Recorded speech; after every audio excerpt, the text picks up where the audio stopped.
Bonjour à toutes et à tous et bienvenue dans cette vidéo. Je suis Anne-Sophie Pasquet, je suis naturopathe et aujourd'hui on se retrouve pour parler de comment composer une assiette saine et équilibrée. Alors tout d'abord, on mettra un petit peu de cru dans ces repas, une petite portion et idéalement en entrée. La petite assiette de crudité que vous recommandez vos parents et vos grands-parents, eh bien ils avaient raison. C'est vraiment intéressant de mettre une petite portion de cru en entrée avant, donc en début du repas, ça permet de faciliter la digestion. Ensuite, la moitié de l'assiette, elle sera composée de légumes. Alors soit des légumes crus ou cuits, si vous n'avez pas eu votre petite portion de cru avant de manger, ça peut être aussi intéressant de l'incorporer dans votre assiette. Donc une moitié de légumes, crus ou cuits, encore une fois. On choisira les légumes idéalement les plus colorés possibles pour faire le plein d'antioxydants. Surtout en été où c'est beaucoup plus facile, on a plein de légumes colorés. En hiver aussi, en toute saison, on va essayer simplement de varier un petit peu les sources. Les légumes, ils vont vous permettre de faire le plein de fibres, de vitamines et de minéraux et c'est très très bon pour la digestion et évidemment pour votre santé. Donc on leur fait une belle part dans l'assiette, donc on prend une assiette, la moitié de l'assiette, ce sera des légumes de toutes les couleurs. Ensuite, il nous reste donc une moitié d'assiette. On va faire diviser en deux. Un quart de l'assiette, ce sera les féculents. Donc les féculents, on va essayer de les choisir idéalement semi-complets ou complets pour faire le plein de fibres en fonction de votre capacité de digestion, en fonction de vos préférences. On essaiera d'éviter au maximum les féculents trop raffinés, donc de type tout ce qui est blanc, donc les pâtes blanches, le pain blanc, etc. Idéalement, on les choisit plutôt semi-complets ou complets. On essaye de varier les sources au maximum, donc il n'y a pas que les pâtes et les pommes de terre ou le pain dans la vie. Et on peut aussi utiliser des sources de féculents qui sont très variées. Il en existe des quantités incroyables qu'on ne connaît pas toujours très bien, mais c'est intéressant de vraiment essayer de varier au maximum. On pourra utiliser par exemple du quinoa blanc, donc que vous pouvez acheter en vrac comme ça. Donc le quinoa c'est hyper bon, c'est plein de protéines et c'est assez facile à cuisiner et à incorporer dans plein de plats différents.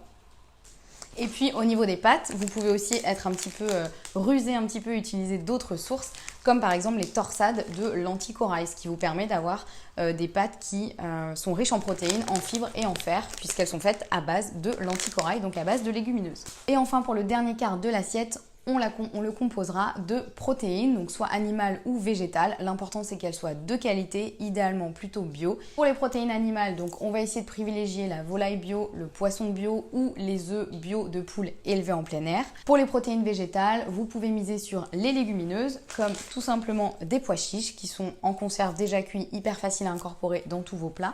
Ça peut être aussi des pois cassés qui changent un petit peu, c'est une légumineuse qu'on a peut-être moins l'habitude d'utiliser et qui pourtant est délicieuse, pleine aussi de fibres et de bonnes choses pour votre santé. Vous pourrez miser aussi sur le tofu, le tempeh ou encore les algues ou les oléagineux. Bref, faites-vous plaisir, il y a plein de sources de protéines végétales aussi qui existent dans la nature. Et enfin, la cerise sur le gâteau, on pensera à rajouter dans notre assiette de bons lipides.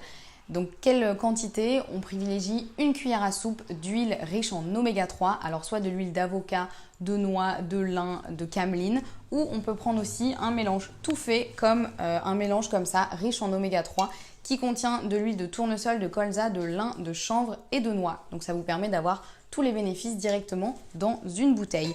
Donc ça, on va vraiment mettre une cuillère à soupe pour juste avant de manger. C'est-à-dire qu'on n'utilisera pas cette huile pour la cuisson des aliments, mais ce sera vraiment au moment de manger, on rajoute une cuillère à soupe de bons lipides et ça c'est vraiment important pour tout l'équilibre de votre corps et c'est important de miser aussi sur les bons lipides au quotidien. Donc voilà, maintenant on a notre assiette qui est complète. On fera aussi attention aux associations alimentaires. On évitera par exemple de mélanger de la viande avec des farineux forts, donc c'est-à-dire principalement des céréales.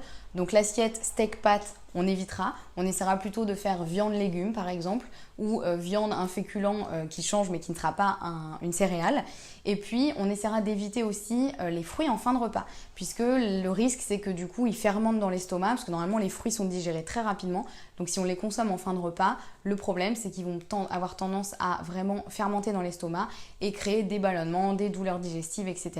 Donc si vraiment vous avez envie d'un fruit en fin de repas, plutôt un fruit cuit de type compote par exemple, qui sera plus facilement digéré. Et sinon le fruit, on le garde pour le goûter par exemple. En tout cas, vous l'aurez compris, le mot d'ordre pour vraiment composer votre assiette saine et équilibrée, ça va être la variété. Essayez de varier au maximum les sources d'alimentation, donc les sources de légumes, de féculents, de protéines. Il y a plein de choses vraiment différentes à expérimenter. N'hésitez pas à être curieux, à tester des choses. Et puis le deuxième mot d'ordre, ce sera la mastication. Pensez à bien prendre le temps de manger, de bien mastiquer vos aliments pour être sûr de bien les assimiler, bien les digérer et pouvoir profiter de tous leurs nutriments. Voilà, j'espère que cette vidéo vous aura plu. On se retrouve très bientôt pour parler d'autres sujets. À bientôt.